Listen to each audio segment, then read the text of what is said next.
Hello everyone, hello people, welcome back to our channel. Good morning, good afternoon, good evening. I greet you all according to your time and locations you will be watching this video. Yes, my dear viewers, I am back again with another update. So guys, I have a video here I would like we all to watch. But before then, if you're meeting my channel for the very first time, you're highly welcome. Please kindly do well to like, share and subscribe. Leave your thought on the comment section. Let us know what you think about this video, and I will see you towards the end. With breaking news out of Gabon, senior members of the military have appeared on television saying they're now in control of the oil-rich Central African country.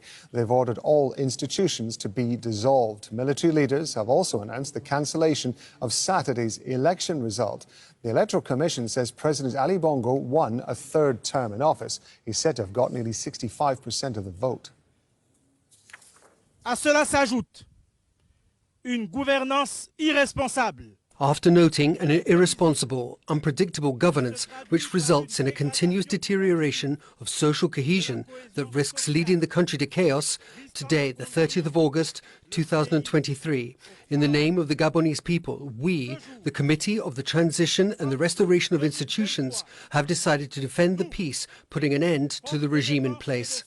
To this end, the general elections of August 26, 2023, as well as the results, are cancelled. The borders of the country are closed until further notice. All the institutions of the Republic are dissolved. The government, the Senate, the National Assembly, the Constitutional Court. We call on the population for calm and serenity. And we affirm our attachment to the respect of Gabon's commitments to the international community. OK, for more on this, we're going to bring in Catherine Soy. She's following developments from Nairobi in Kenya. What more do we know about what's going on, Catherine? Yes, so that statement was released on Gabon TV. This is a state-run TV station that is based.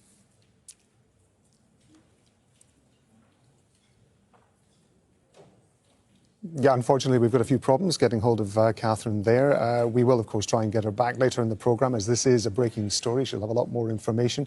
But at the moment, we're going to go to Tara O'Connor. She's the founder and executive director of Africa Risk Consulting. She's joining us from the city of Bordeaux in France. Very good to have you with us on Al Jazeera. Why do you think that this has happened now, just a few days after the election result? Well, it seems that this is a continuation of control of one family, the Bongo family. You know, Ali Ben Bongo, the president who actually won the elections, took over from his father 14 years ago. So I think there is a deep resentment in West Africa on around dynastic-style politics.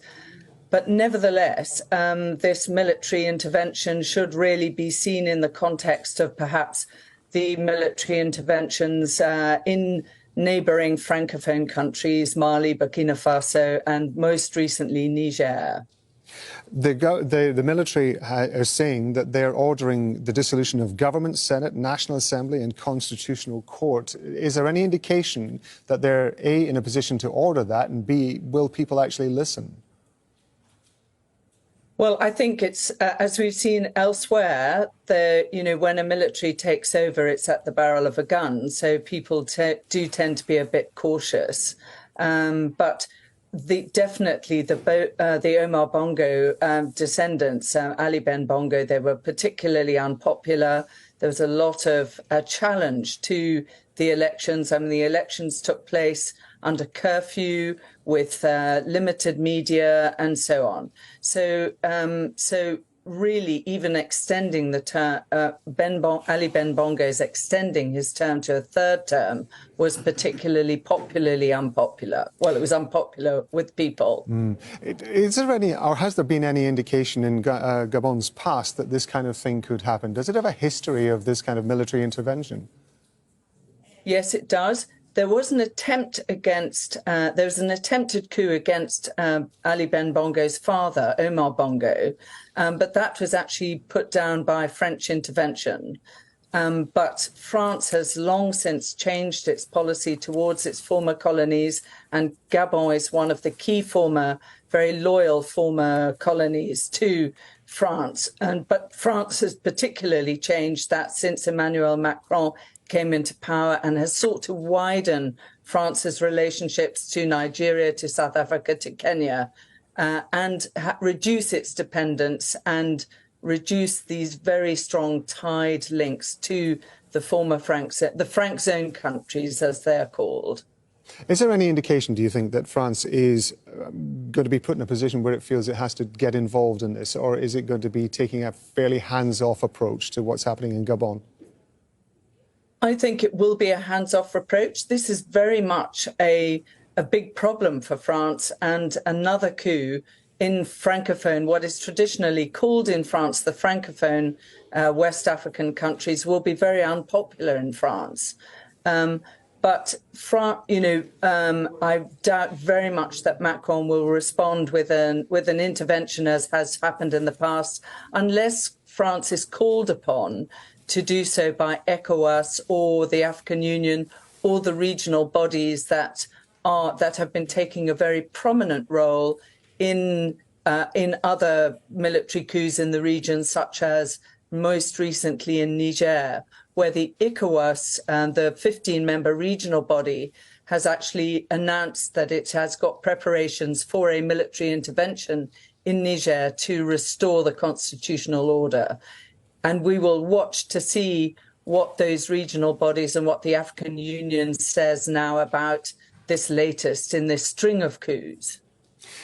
I want to ask you about Gabon's economy. It's an OPEC member. It's an oil-producing country, fifth largest oil-producing nation in Africa, I understand. But it also has diversified into other areas as well. There are clearly going to be foreign interests who have investments in that. How concerning is this going to be for those foreign investors and, of course, for foreign governments as well? It's enormously concerning for foreign investors. Obviously, because the suspension of the rule of law in military intervention is effectively a suspension of the rule of law, and Gabon, yes, you're right to say it produces about I think its current production is around 210,000 barrels of oil. So it's not a huge producer in terms of its OPEC membership, but what's much more important is Gabon's role in the new energy transition. It is a major producer of manganese. It's a major producer of minerals, uranium, that are very important for the future energy transition. So geopolitically, it's important, but also very important, much more so to France, to European relations, than, say, the OPEC countries. Let me ask you about the more local relations. It borders the Republic of Congo and Equatorial Guinea. What do you think the impact is going to be there? How are they going to be seeing this? Well, Gabon, Congo is very much more as authoritarian state, as is Equatorial Guinea. So I don't think the rash of coups will worry those two regimes, particularly as they are quite tightly controlled by their leaders.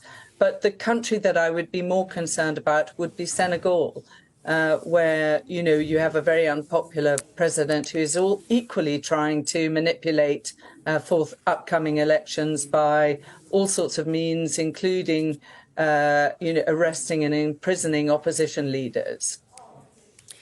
Tara O'Connor, founder and executive director of Africa Risk Consulting. We appreciate it very much indeed. Thank you very much. Thank you. Now I can go back to Catherine Soy, who we were talking to earlier about the latest from what was happening in Gabon. Catherine, thanks very much indeed for coming back to us. I know we had a few phone problems. What do we know then about the situation in Gabon at the moment? Yes, so this statement was released on Gabon TV.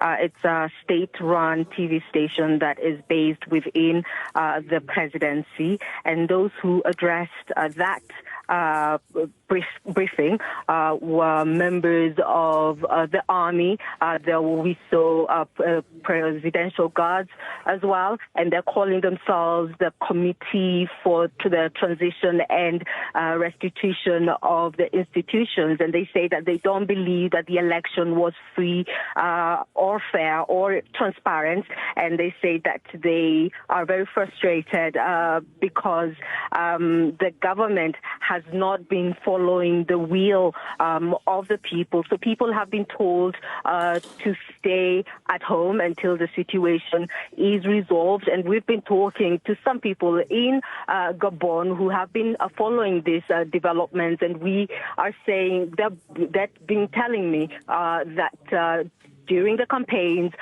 during the voting as well, people were not very confident that the election will be free and fair because of different changes that happened when it comes to the election. For example, election observers, international election observers were barred from, for not deployed. The government says that they will not be accredited. This case happens with also international journalists as well. We tried to get accredited, but it was not possible. So people are saying that this is a recipe for this and what is happening now. And we have also been told that the opposition had already said that they will not accept the results. The results were announced very, very early this morning, and this is what precipitated all this. And the people and these officials who address this call say they want to make things right. So we don't know where the president is right now. He should be Libreville, the capital city, but we don't know exactly where he is. Those who addressed the press conference did not mention whether they have him or where exactly he is. But we also know that the opposition leader, Mr. Oso, the opposition leader, we know that he is not in the country. He left the country immediately after voting because he said that his life was in danger. We don't know which country he is in right now. So the situation is still very fluid and people are staying home. Catherine, thank you.